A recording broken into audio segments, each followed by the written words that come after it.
Question है find moment of inertia about following axis. आपको अलग अलग एक्सिस के अबाउट मोमेंट ऑफ इनर्शिया निकलवाने को बोल रहा हूं। मास m है, इसका भी मास m है, इसका भी मास m है, ठीक है। लेंथ इसकी लेटर से मैंने बोल दी है l, इसकी भी लेंथ मैंने बोल दी है l, ठीक है। और एक इस वाली एक्सिस के अबाउट निकलवाता हूं, दिस इज एक्सिस 1, ठीक है। दूसरा इस वाली एक्सिस के अबाउट निकाल दीजिए, दिस इज एक्सिस 2, ठीक है। और चल तीसरा इस एक्सिस के अबाउट निकाल के दिखाइएगा, दिस इज एक्सिस 3, ठीक है। तो 1 2 एंड 3 निकालिएगा। आप इजीली सॉल्व कर सकते हैं, ये सवाल आपके लिए होमवर्क में है, कोई बड़ी चीज नहीं है ये, ठीक है। हाँ, कई बार ऐसा होता है सवाल में क्या करता है, डेटा बदल देता है कि एल की जगह 2l कर देगा, कुछ और कर देगा, तो यार वो बस आपको सॉल्व करना है, ठीक है। चल भाई, अब ये सवाल देखिएगा क्या बोल रहा है, यहाँ पर आपको मोमेंट ऑफ इनर्शिया निकालना है अबाउट ए डैश, इस एक्सिस के अबाउट मोमेंट ऑफ इनर्शिया निकालना है। तो मैंने कहा अगर इस एक्सिस के अबाउट मोमेंट ऑफ इनर्शिया निकालना है, मोमेंट ऑफ इनर्शिया किस पर डिपेंड करता है सर, परपेंडिकुलर लेंथ पर डिपेंड करता है। मैंने कहा इसकी लेंथ क्या है सर, ये वाली लेंथ इसकी एल दे रखी है, तो मैंने कहा इसकी परपेंडिकुलर लेंथ कौन सी हो जाएगी, तो परपेंडिकुलर लेंथ तो ये हो जाएगी, इट विल बी एल का sin 30। और अगर परपेंडिकुलर लेंथ l sin 30 है, ये एक्सिस है, तो इसका मतलब क्या हो जाएगा, इसका moment of inertia will be equals to 1/3 m l sin 30 का स्क्वायर, ठीक है। 1/3 m l स्क्वायर बाई ये 1/2 का स्क्वायर क्या होगा 4 हो जाएगा, तो 1/12 ml स्क्वायर आंसर आ जाएगा, ठीक है। तो ध्यान दीजिएगा कैसे सॉल्व किया, मैंने हमेशा ये बोला परपेंडिकुलर डिस्टेंस मैटर करती है। सर ऐसा क्यों कर रहे हैं, जरा सोचिएगा, यहां पर आप छोटा सा पॉइंट मास मानते हैं, छोटा सा पॉइंट मास, इस पॉइंट मास का मोमेंट ऑफ इनर्शिया इस एक्सिस से क्या होता, सर ये वाला डिस्टेंस होता x। अब ये x क्या है, स्मॉल r का sin थीटा, ठीक है। अब सभी का छोटा छोटा मास है, तो मैंने कहा यार एक्सिस के पैरेलल मूव कराने पर तो कोई फर्क पड़ता नहीं है, ठीक है। अगर एक्सिस के मूव कराने पर फर्क नहीं पड़ता, तो जरा देखिएगा अगर मैं इसी पॉइंट मास को यहां दिखा देता, सर कोई फर्क नहीं पड़ता, ठीक है, कोई फर्क नहीं पड़ता। अब जरा देखिएगा ऐसे ही एक छोटा सा पॉइंट मास यहां पर भी होगा, ठीक है। इस पॉइंट मास को भी अगर मैं यहां से लेकर के यहां नीचे आ जाऊं तो भी कोई फर्क नहीं पड़ेगा। नोटिस कीजिएगा अगर ऐसे सभी पॉइंट मासेस को मैं इस तरीके से मतलब बिल्कुल काट काट के, जैसे आप ब्रेड काटते हो, ठीक है, तो यहाँ पे अलग छोटी छोटी ब्रेड्स रखी हुई हैं अलग अलग हाइट पर। अब सभी ब्रेड्स को आपने ऐसे करके शफल करके एक हाइट पर ले आए, जब आप एक हाइट पर ले आए सभी ब्रेड्स को इस तरीके से जब आप अरेंज करोगे तो आपको क्या मिलेगा, जरा देखिएगा। धीमे धीमे आप ब्रेड को अरेंज करोगे तो क्या मिलता जाएगा आपको, एक ही रॉड मिलेगी, क्या ये दिखाई दे रहा है। सभी ब्रेड्स को जब आप अरेंज करोगे तो आपको पूरी की पूरी बस एक रॉड मिल जाएगी, ठीक है, बस एक रॉड आपकी बचेगी। इसीलिए मैंने बोला तो भाई ब्रेड काट काट के पैरेलल लगाओगे, एमएल बाई जो परपेंडिकुलर लेंथ है वही आपकी एक्सिस बन जाएगी। क्लियर है, तो बहुत ही आसान सा सवाल, परपेंडिकुलर डिस्टेंस, एक्सिस से परपेंडिकुलर डिस्टेंस मैटर करती है, एक्सिस के पैरेलल चाहे जैसे भी चले जाओ वो लेंथ मैटर नहीं करती है। क्लियर है, चल अब जरा सवाल देखिएगा, ये सवाल में मैंने साथ में एक सॉल्यूशन भी बना, डायग्राम दे रखा है। सवाल आपका इतना सा है कि सवाल आपका है एक सॉलिड स्फीयर है जिसका मास कैपिटल एम है, इसके अंदर एक कंसेंट्रिक कैविटी है, कंसेंट्रिक कैविटी है, ठीक है, जिसकी रेडियस आर है और सॉलिड स्फीयर का ये 2r है, ठीक है। आपको बताना है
मोमेंट ऑफ इनर्शिया कितना होगा, ठीक है, किस एक्सिस के अबाउट निकालना है, इस एक्सिस के अबाउट निकालना है। तो अगर आपको सेंटर ऑफ मास चैप्टर याद है, अगर आपको सेंटर ऑफ मास चैप्टर याद है, तो मैंने वहां पर एक कॉन्सेप्ट बताया था जिसको मैंने नाम दिया था भर करके खाली करना, ठीक है, ये मैंने कॉन्सेप्ट बताया था आपको।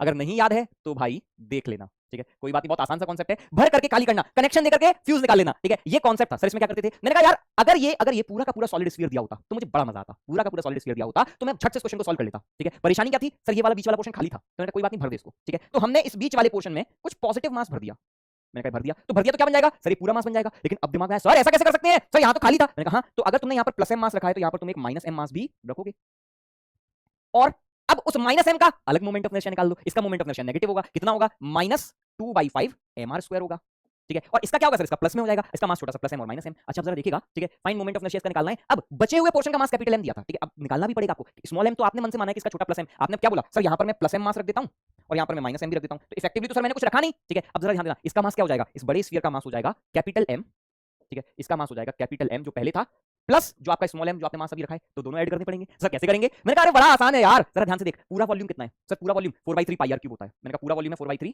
पाई, आर की जगह 2r भी ध्यान से रखना, 2r का क्यूब, ठीक है। तो क्या मैं ऐसा लिख सकता हूं 8 times of 4/3 pi r cube. मैंने कहा ठीक है, this is total volume, this is total volume. अब कैविटी का वॉल्यूम कितना है सर, कैविटी का वॉल्यूम है 4/3 पाई आर क्यूब। मैंने कहा ठीक है, तो बचा हुआ वॉल्यूम कितना है, जो मास का वॉल्यूम है जिसमें मास रखा हुआ है, तो सर 7 टाइम्स ऑफ, मैंने कहा टोटल वॉल्यूम में से अगर मैं कैविटी का वॉल्यूम घटा दूं तो बच जाएगा, मतलब 7 इंटू 4/3 पाई आर क्यूब, ये वॉल्यूम बचेगा इस वाले पोर्शन का। मतलब मैं आपको हाईलाइट करके दिखा रहा हूं, यहां से लेकर के यहां तक इस रीजन में जो भी वॉल्यूम है, ये वॉल्यूम है 7 times of 4/3 pi r cube. अरे 8v अगर ये वॉल्यूम है, v इसका है तो इसका वॉल्यूम पूरा वॉल्यूम क्या 8v, तो भैया जितने में मास रखा है वो क्या है 7v, आंसर हो गया, ठीक है। अच्छा एक बात बताओ 7v में, ठीक है, मैं इसको क्या बोल रहा हूं ध्यान से सुनना, देख इसको मैंने क्या बोला है, दिस इज 8v, ठीक है, दिस इज v, v का 8 गुना है तो ये क्या बन गया, दिस इज 7v।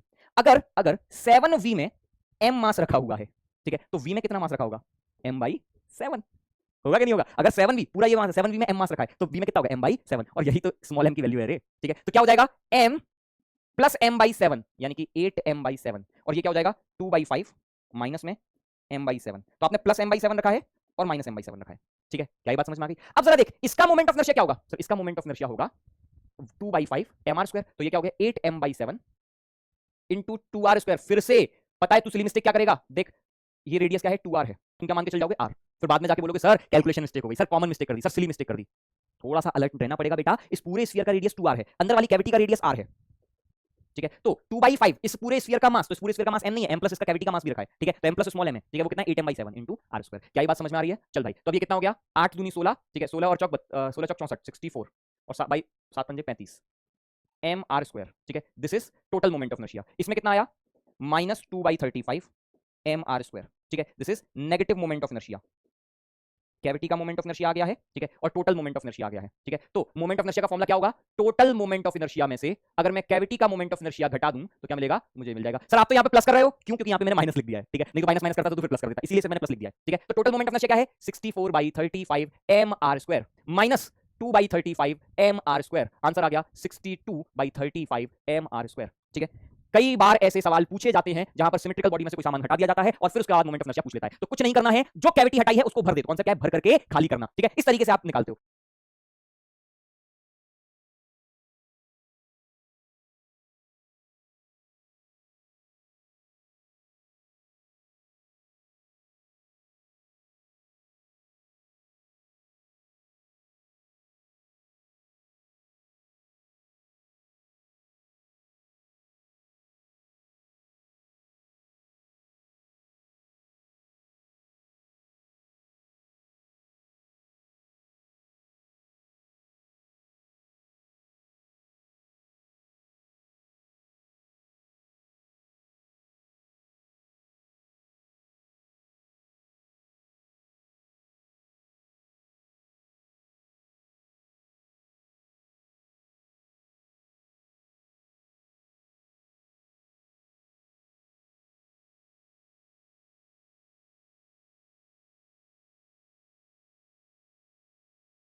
हाँ, अब कई बार ऐसा भी सवाल हो सकता है, यहाँ पर मैंने क्या बोला था, बचे हुए पोर्शन का मास m है, कई बार ऐसा हो सकता है कि टोटल पोर्शन का मास m दे देगा, मतलब 8v का मास m देगा, तो कैविटी का m/8 हो जाएगा। बस इतना सा अंतर आएगा, तो थोड़ा सा केयरफुल रहना, क्या बोल रहा है सवाल की लैंग्वेज समझना, क्या सवाल की लैंग्वेज में बोला है,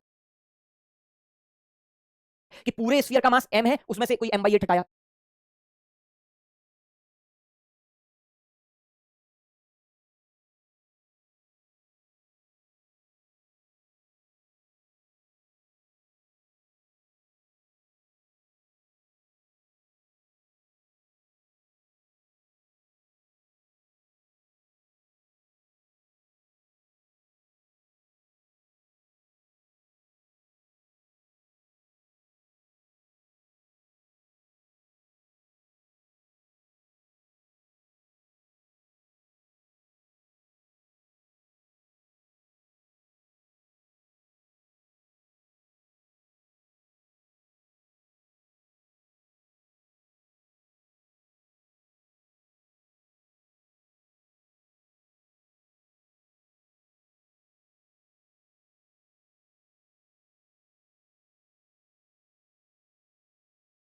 ऐसा बोला है, या फिर बोला है कि इस बचे हुए पोर्शन का मास m है, ठीक है। इस वाले पोर्शन पे थोड़ा सा केयरफुल रहना।